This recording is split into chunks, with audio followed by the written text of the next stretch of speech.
Je m'appelle Pascal, je suis artisan, premier fabricant de sextoys en France.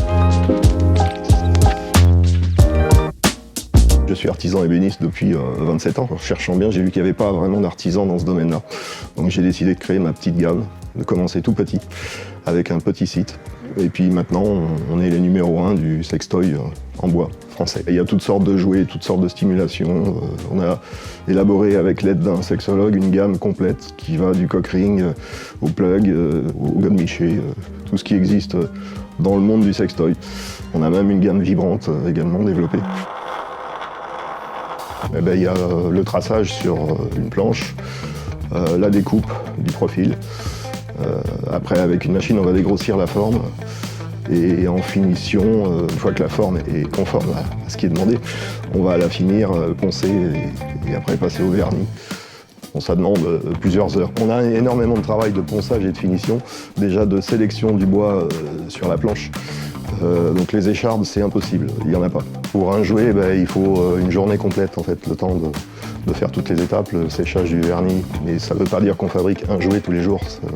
On fait des séries d'une trentaine de jouets. On a fait un jouet qui s'adapte au corps, qui a des courbes. C'est pour ça que l'orchidée, elle est recourbée avec le bulbe. C'est une courbe anatomique qu'on a reproduit pour que ça soit emboîté. Et une fois que c'est emboîté, ça a la bonne forme et ça ne fait pas mal du tout.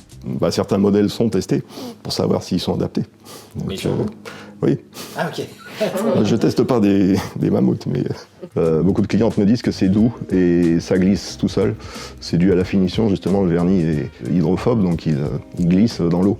Donc j'imagine que dans les parois, c'est pareil, il est suave, il glisse.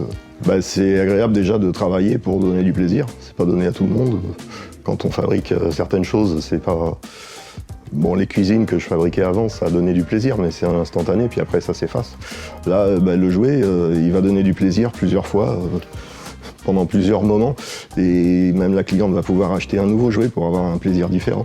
Surtout quand on a des retours des clients qui sont satisfaits et qui disent vraiment « on vous remercie de créer et d'avoir pensé à créer des beaux jouets pour les dames ». Tant qu'on fait de la qualité, on pourra continuer à vivre et à rendre des gens heureux.